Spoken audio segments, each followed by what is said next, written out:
वंदे मातरम मित्रों, आज प्रातःकाल से समाचार चैनलों पर एलोपैथ बनाम आयुर्वेद के संघर्ष को राष्ट्र विरोधी ताकतें हवा देती हुई नजर आ रही हैं। मित्रों, इस समय कोरोना महामारी एक्ट लागू है। ऐसे कोरोना महामारी काल में भारत की स्वास्थ्य सेवाओं से जुड़े स्वास्थ्य कर्मचारी जो कोरोना योद्धा के तौर पर सम्मानित भी किए जा चुके हैं, आगे भी किए जाएंगे। उन कोरोना योद्धाओं को कल काली पट्टी बंधवाकर भारत में आयुर्वेद के विरोध को हवा दी गई। भारत के इन युवा डॉक्टरों को आगे कर उनके हाथ में काली पट्टी बंधाकर उनको उकसाया जा रहा है कि आप वर्तमान अप्रत्याशित स्थिति में बाबा रामदेव को आधार बनाकर अपने हथियार डाल दें तो भारत जो बेहतर तरीके से कोरोना से संघर्ष कर रहा है वह लड़खड़ा जाए और विश्व परिवार में अपयश का भागीदार बन जाए। इस कार्य में कौन कौन से लोग अपना अपना योगदान प्रदान कर रहे होंगे, इसे समझने की आवश्यकता है। हमने कुछ युवा डॉक्टरों से परामर्श किया, उनसे इस विवाद को जानने की कोशिश की तो इस विवाद का पूरा मर्म आयुर्वेद बनाम एलोपैथ नहीं है, बाबा रामदेव बनाम डॉक्टर नहीं है। फिर यह विवाद आया कहां से, इसको मित्रों समझना होगा। भारत भूमि पर कोरोना महामारी से लड़ने के भिन्न भिन्न प्रयोग प्रशासनिक स्तर पर भी हो रहे हैं, शासनिक स्तर पर भी हो रहे हैं और इन स्वास्थ्य सेवाओं में भी भिन्न भिन्न दवाओं का इन शरीरों पर उपयोग हो रहा है। इन शरीरों पर होने वाले फार्मा कंपनियों की दवाओं और इंजेक्शनों का प्रभाव क्या पड़ेगा, यह जानकारी इन एलोपैथ डॉक्टरों को नहीं है। अगर कोई हम दवा किसी शरीर को उपलब्ध करा रहे हैं तो उस दवा से वह शरीर क्या क्या उसे फायदे होंगे या क्या क्या नुकसान होंगे, यह उस दवा देने वाले डॉक्टर को बताना होगा। क्यों बताना होगा? क्योंकि वह काली पट्टी बांधकर भारत के जीवन जीने की पद्धति आयुर्वेद को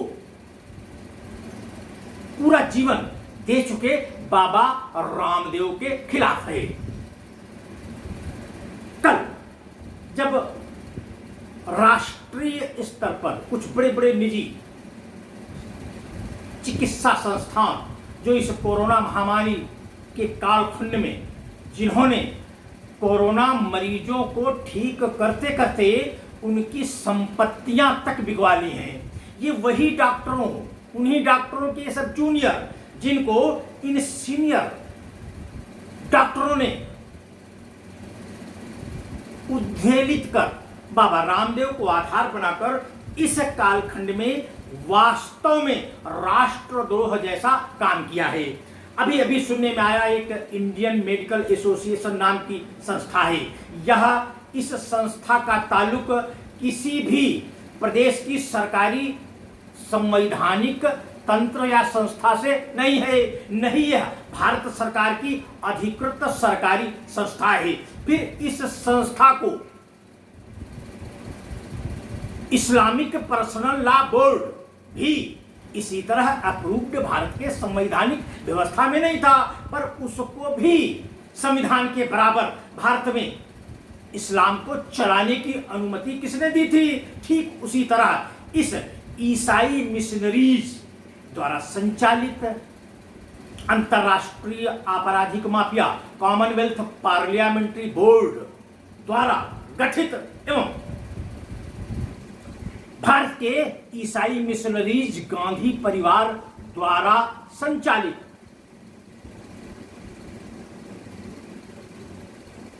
यह ईसाई संस्था वर्तमान कालखंड में कोरोना महामारी से भारत को विधिवत दृढ़तापूर्वक लड़ते हुए देखकर घबरा गई है। इसने हमारे भारत के भारतीयों के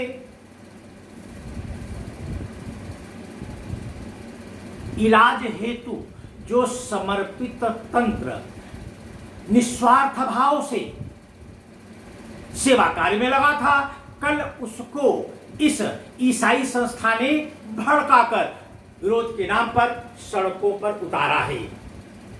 इसी ईसाई संस्था ने भारत सरकार से मांग की कि आयुर्वेद के प्रणेता या आयुर्वेद को पुष्ट करने वाले बाबा रामदेव के खिलाफ देशद्रोह का मुकदमा दायर किया जाए।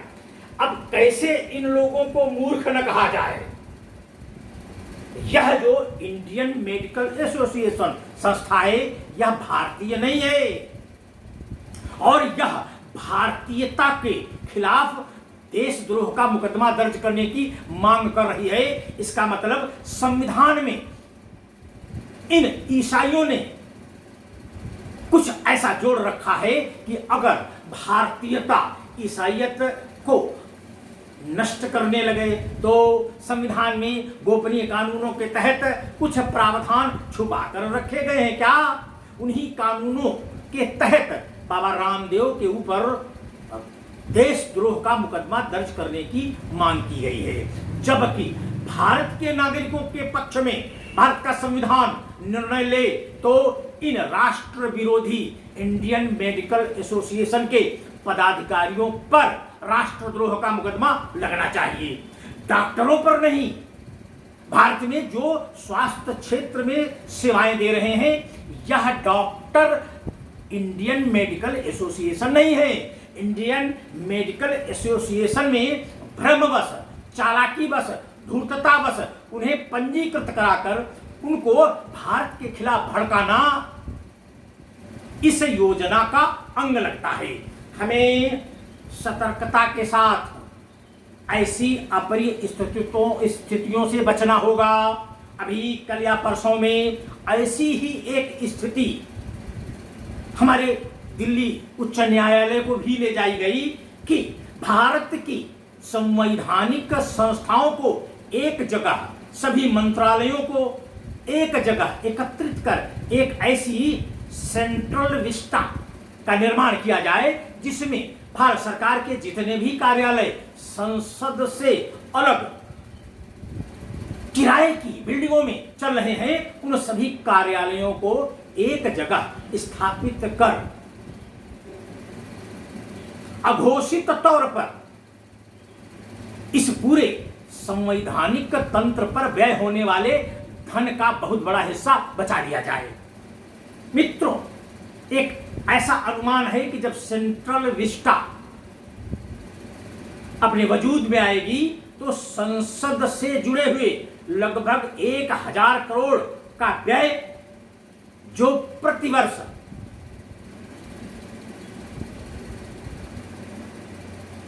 मंत्रालयों के भिन्न भिन्न विभागों को चलाने हेतु लिए गए हैं वह सभी कार्यालयों का किराया लगभग 1000 करोड़ यह सीधे सीधे बचता है।